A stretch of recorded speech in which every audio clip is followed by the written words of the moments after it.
What's good? What's good? I'm back. Yours truly, one and only Paul Picker, host of the Paul Picker Podcast, aka Triple P, aka the Common Sense Podcast, your source for music, sports, politics, world events, and much, much more.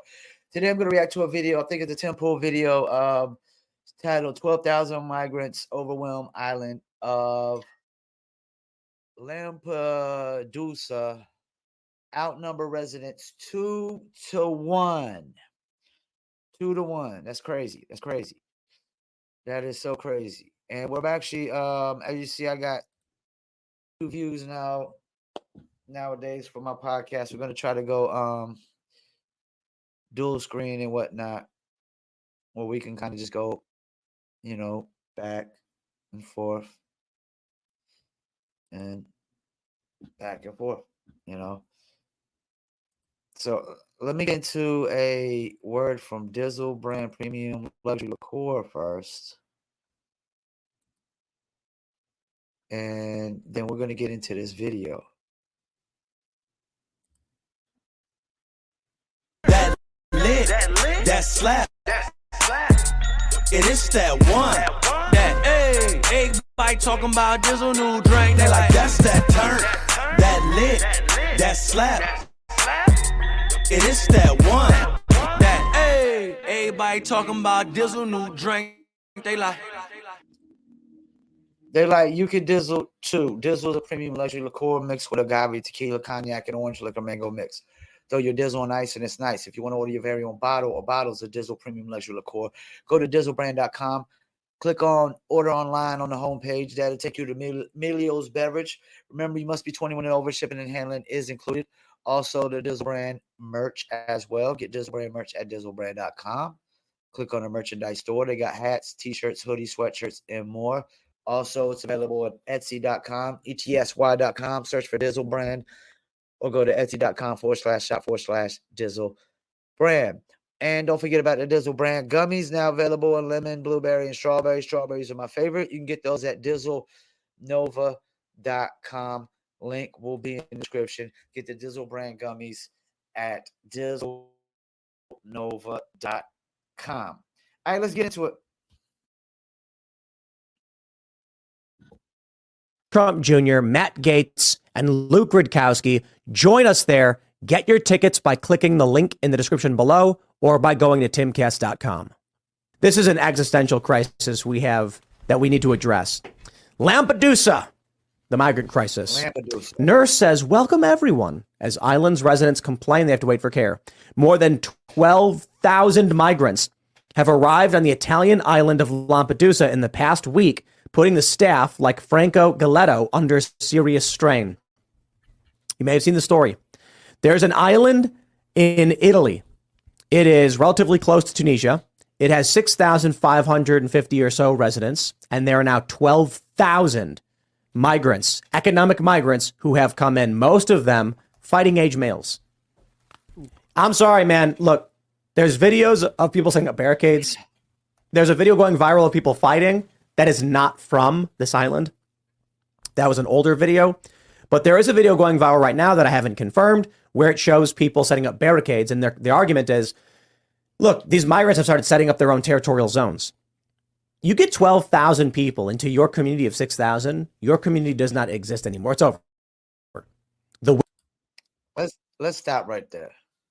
He's right. You literally only got 6,000 people. I did a video. Actually, I didn't do a video, but I was talking to somebody about in Texas, a small town. He was telling me there was like 50 cops on the payroll and only 250 people in the town. So the town was just basically a speed trap for tickets. And they found out. And so we got to look it up. Like, how many cops typically would you have per, certain amount of people? Like Fayetteville, North Carolina has over 250,000. But we have maybe 5,000 to 6,000 sworn police officers and maybe 1,200 non-sworn. But 50 out of 250, that is literally 10% would be 25. That's literally 20% of your population is police officers. But that's not the standard. So think about it. This is a town island that has 6,000 people. They probably don't got a ton of police officers to begin with. If there's very many, they probably don't have an army, none of that. It's an Italian island. They probably rely on the Italian army.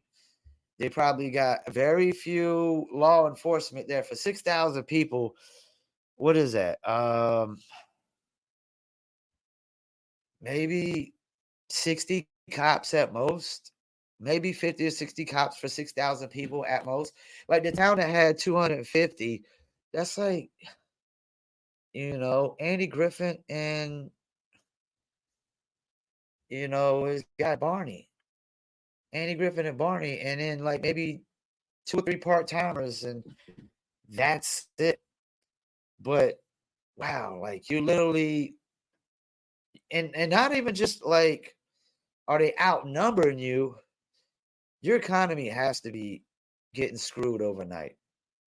Your population literally went up 200% overnight. They only had like 6,000 some people, 12,000 come in. That's a 200% increase in your population overnight. You see what's going on in Chicago and New York. Imagine if they had a 200% increase in population overnight. Will of the people, right? Democracy. Okay, well, these people are here. If you don't believe in borders, they're going to vote for whatever they want. I'll tell you this, they're going to vote take your stuff. Mm-hmm. They're going to come in, they're going to take your stuff, they're going to leave, they're going to go somewhere else. Right, and what's the number one thing that the people in charge are trying to do? So we're allowing people to legally come in, and we're going to give them a vote so they can take our stuff? Oh, man. That they might need to get a Second Amendment over there in that what is it? Lampedusa. Take away our ability to defend ourselves in case of any invasion like this, right? When I see someone like Gavin Newsom, all his pages is like, we need to eliminate guns and do this, the other thing. It's like that you can name 10 different things that put us in a bad position if we don't have guns. And that's, you know what? I'm glad he's touching on this. That does sound like one of the reasons they want to get rid of our guns, so they can let all the illegal immigrants come in and take all our jobs without us having any pushback or being able to fight back. There's another one. Well, I mean, an invasion of another. If the videos are true that they're starting to seize territory, now you're getting into war. Mm-hmm.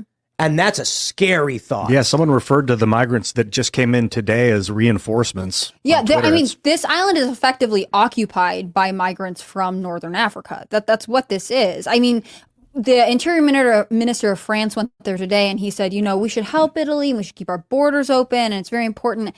The thing is, when you get to Italy, it's a pathway into the EU, but the EU says, Italy, you have to process all the asylum seekers. And so they're presuming that all the migrants there are going to apply for asylum, which I just think statistically is not going to happen.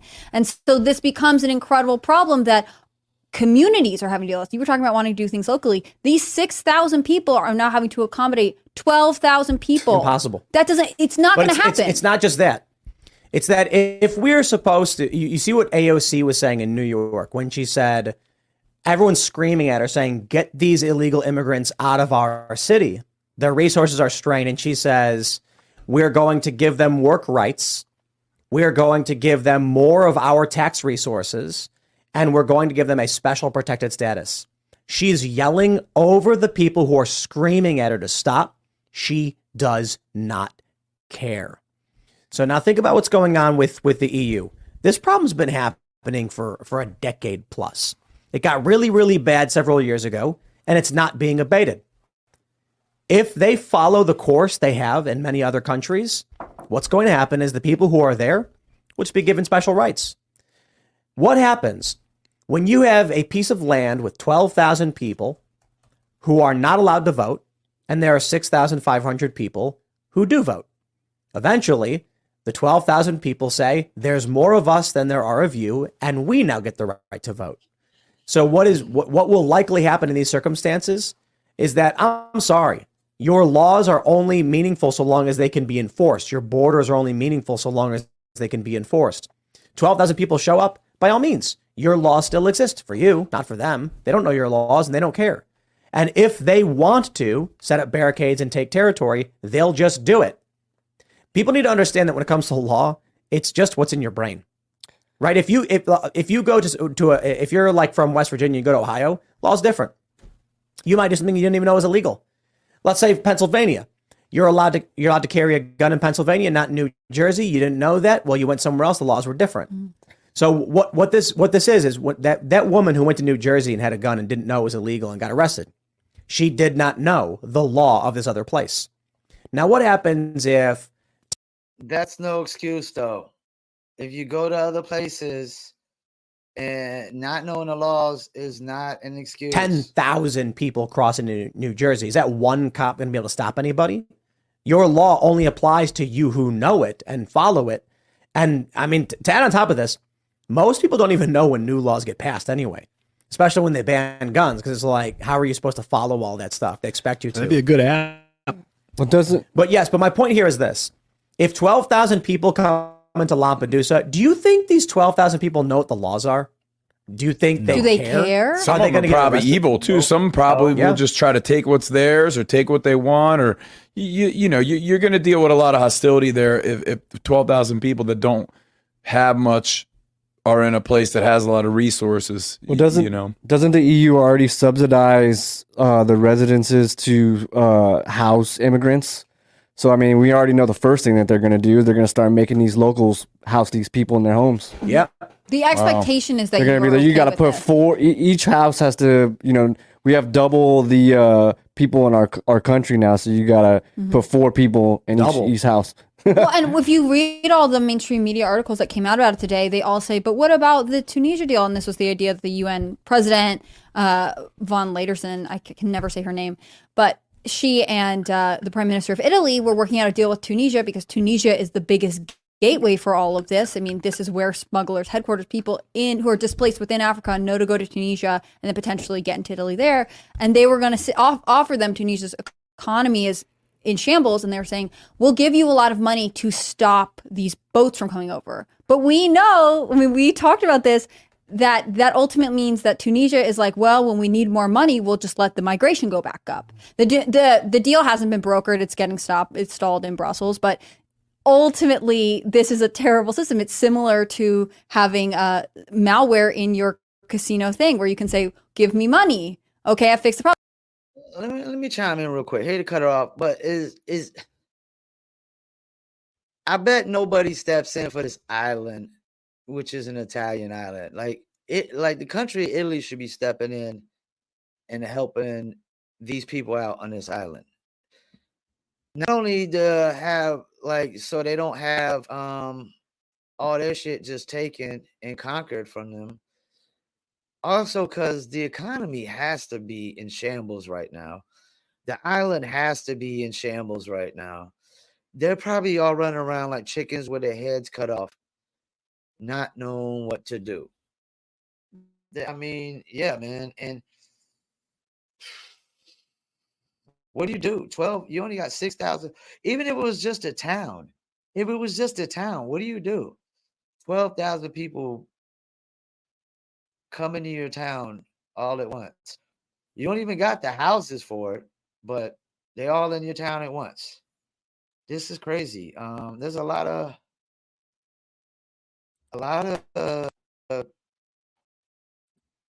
craziness going on, man. A lot of craziness going on in this world, man. It really is. It really is.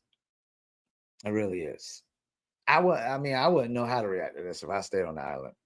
I just they probably don't even got no Second Amendment. They probably can't. They probably don't have guns to defend themselves, shotguns or anything of that nature. Because American culture is really the only one, I think, with the Second Amendment. Maybe Canada used to have one, but they're pretty much getting rid of that, trying to eradicate that as the communists and dictators and totalitarians and draconian guys that they are. So once again, I want to thank you for tuning into the Paul Pickett podcast. And don't forget the video version goes to YouTube, Facebook, Rumble, BitChute, Twitter, Instagram, LinkedIn. Audio version goes to Spotify, Amazon, Apple, Deezer, TuneIn, Stitcher, Slacker, iHeartRadio, Player FM, and much, much more.